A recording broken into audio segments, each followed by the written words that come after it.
सूरत कुमार योगी राम सूरत कुमार योगी राम सूरत कुमार जय गुरु राया योगी राम सूरत कुमार जय गुरु राया योगी राम सूरत कुमार जय गुरु राया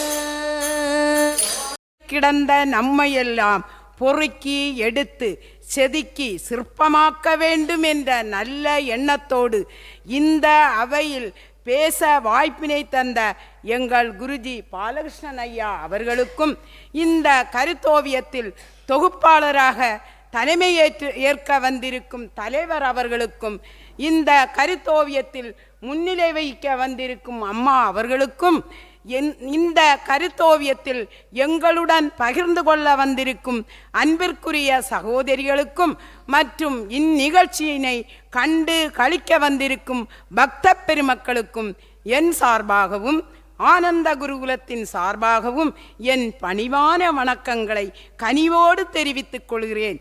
நான் இல்லறத்தார் இறைநிலை அடைய பெரிதும் துணை புரிவது இறைபக்தியே என்பதன் கருத்துக்களை பகிர உள்ளேன். இந்த உலகத்தை படைத்து காத்து மறைத்து அருள்பவர் இறைவனே. அவர்தான் எல்லா இயக்கங்களுக்கும் ஆதாரம்.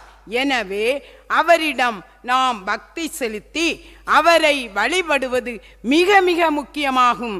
இறைவனிடம் அன்பு செலுத்துவதுதான் பக்தி என்று சொல்கிறோம். இறைபக்தி இல்லாவிட்டால் எந்த காரியங்களும் சுபிட்சமாகாது. எனவே எல்லா மங்களங்களையும் அளிக்கக்கூடிய இறைபக்தி உடையவர்களே மனிதர்கள்.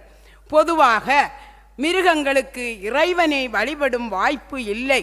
மிருகங்களில் இருந்து நம்மை பிரிப்பது, மனிதரை பிரிப்பது இறைபக்தியே. இல்லற வாழ்க்கையில் எத்தனையோ இடையூறுகள் பிரச்சனைகள் இருக்கும். அவற்றையெல்லாம் தாண்டி செல்வதற்கு இறைபக்தி ஒன்றே மிக சிறந்த சாதனமாகும். அதனால்தான் 63 நாயன்மார்களும் 12 ஆழ்வார்களும் இறைபக்தியிலே வாழ்ந்து அவர்கள் இறை பக்தியை உலக மக்களுக்கு உணர்த்தி இறை பக்தியினாலே அவர்கள் இறைநிலை அடைந்தார்கள். இறை பக்தி இல்லாத வாழ்வு வேறில்லாத மரத்துக்கு ஒப்பாகும். மிருகண்டுமா முனிவர் இறைவனிடம் பக்தி செலுத்தியே மார்க்கண்டேயனை பெற்றெடுத்தார். மார்க்கண்டேயனோ இறை பக்தியினால் யமனையே ஜெயித்தார். ஆகவே இந்த வரலாற்றினை கூற ஆசைப்படுகிறேன். மிருகண்டு இல்லற வாழ்வு நடத்தினார். அவருக்கு பல வருடங்களாக குழந்தை பாக்கியம் இல்லை.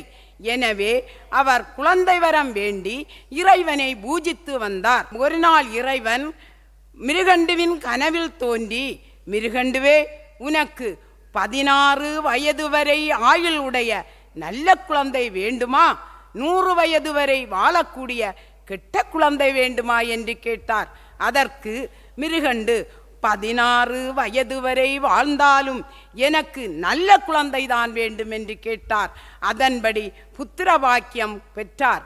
கண் இழந்தவர் கண் பெற்றது போல் மகிழ்ச்சி அடைந்து பெற்றோர் மார்க்கண்டேயன் என்று பெயரிட்டு சிறந்த வண்ணம் வளர்த்தார்கள்.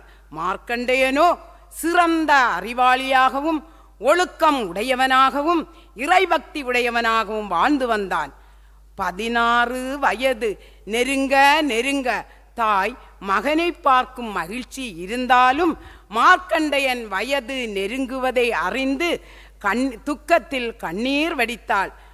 16 வயது நெருங்கும் சமயம் ஒரு நாள் மார்க்கண்டேயன் துக்கத்தில் அழும் தாயை அணுகி என்ன என்று கேட்க, தாய் வாய்விட்டு அழுது மகனை கட்டி பிடித்து விவரம் சொன்னாள். தினமும் பக்தியோடு சிவபெருமானை பூஜித்து வரும் மார்க்கண்டேயன், தாயே, நீங்கள் வருந்த வேண்டாம் என்று ஆறுதல் கூறி தான் வழிபடும் சிவபெருமானை பூஜித்து ஆராதித்து வந்தான். அப்போது யமதர்மராஜன் 1000 யோஜனை கொம்புகள் உடைய எருமைக்கடாவின் மீது ஏறி சூலாயுதம் கையில் ஏந்தி பாசக்கயிற்றுடன் மார்க்கண்டையனை பிடிக்க வந்தான். மார்க்கண்டையனோ தன்னை மறந்து இறை உணர்விலே ஒன்றியிருந்து இறைவனை பூஜித்து வந்தான். இதனை பார்த்ததும் யமதர்மராஜன், அடே மார்க்கண்டா, உன்னுடைய வயது 16, இன்றுடன் முடிவடைகிறது. நீ சிவனை பூஜித்தால் உன் ஆயுள் நீடிக்குமோ என்று பாசக்கயிற்றை வீசினான். மார்க்கண்டையனோ தன்னை மறந்து இறை நினைவிலே ஒன்றியிருந்து இறைவனை பூஜித்து வந்தான்.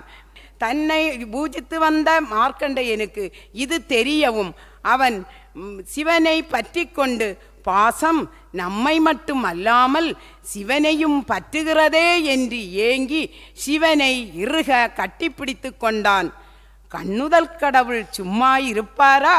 பக்தனின் பக்திக்கு இறங்கி சிவலிங்க மூர்த்தியிலிருந்து எழுந்து வந்து காலனை தன் காலால் உதைத்தார். யமதர்மராஜன் பாதாள லோகம் சென்றான். மார்க்கண்டேயனை ஆசீர்வதித்து, என்றும் நீ 16 வயதுடன் நீடூழி வாழ்வாயாக என்றார். என்ன அற்புதம் பாருங்கள்! இறை பக்தியினால் எதையும் சாதிக்கலாம் என்று மார்க்கண்டையன் சரிதம் நமக்கு உணர்த்துகிறது. சுந்தரமூர்த்தி நாயனார், சங்கிலி நாச்சியார், பறவை நாச்சியார் என்று 2 மனைவிகளுடன் இல்லறத்தில் இருந்து கொண்டே இறைவன் மீது செலுத்திய தீவிர பக்தியின் காரணமாக சிவபெருமானே அவருக்காக தூது சென்றார். அவர் செல்வம் கேட்டபோது செல்வம் கொடுத்தார். இறைவா என்று அழைத்தவுடன் சுந்தரா என்று வந்து நிற்கும் அளவுக்கு இறைபக்தி உடையவராக இருந்தார். அம்பரீஷன் எத்தகைய இறைபக்தி உடையவன் தெரியுமா? ஒவ்வொரு மாதமும் தன் மனைவியுடன் ஏகாதேசி விரதம் இருந்து இறைவனை பூஜித்து வந்தான். இவர்களது பக்தியில் மகிழ்ந்த பகவான் மகாவிஷ்ணு தன்னுடைய சக்கராயுதத்தையே அவர்களுக்கு பாதுகாவலாக இருக்கும்படி செய்திருந்தார் என்றால் என்ன இறைபக்தியின் மகிமை! பட்டினத்தார் செல்வத்தின் மீது அதிக ஈடுபாடு கொண்டு செல்வம் செல்வம் என்று அலைந்து திரிந்த பட்டினத்தார் காதற்ற ஊசியும் வாராதுகான் கடைவழிக்கே என்ற ஒரே வார்த்தையினால் திருந்தி எல்லா செல்வங்களையும் உதறி தள்ளிவிட்டு இறைவனே கதி என்று இறைபக்தி கொண்டார். தன்னுடைய தமக்கையார் அப்பத்தில் விஷம் வைத்து அவரை கொல்வதற்காக கொடுத்தபோது அவருடைய இறைபக்தியே அவரை காப்பாற்றியது. இயற்பகை நாயனார் தான் ஈசனிடம் வைத்திருந்த அளவு கடந்த பக்தியின் காரணமாக தன் மனைவியையே விட்டு கொடுத்தவர் என்றால் என்னே இறைபக்தியின் மகிமை! சக்குபாய் என்ற பக்தை இறைவன் மீது தீவிர பக்தி கொண்டு எந்நாளும் எந்நேரமும் எப்போதும் இறைநாமத்தையே சொல்லிக் கொண்டிருப்பாள். அவள் ஒரு நாள் தன் கணவரிடம், நான் காசிக்கு கண்டிப்பாக போக வேண்டும் என்று கேட்டாள். அதற்கு அவர், இன்று வேண்டாம், இன்னொரு நாள் போகலாம் என்றார். அவள் அடம் பிடித்தாள். அவர் கோபத்தில் அவளை ஜன்னல் ஓரத்தில் கட்டி போட்டார். பக்தையின் கஷ்டத்தை பார்த்து கொண்டு பகவான் இருப்பாரா? அவர் சக்குபாயாகவே அவளிடம் வந்து, அம்மா, நீ காசிக்கு போய் வா, உனக்காக நான் கட்டுப்படுகிறேன் என்றார்.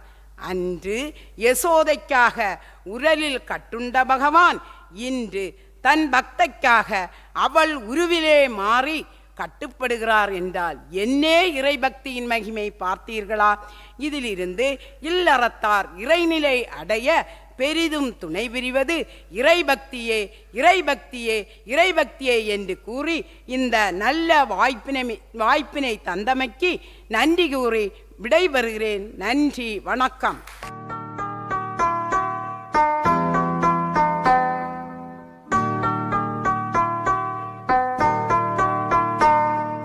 योगी राम सूरत कुमार जय गुरु राया।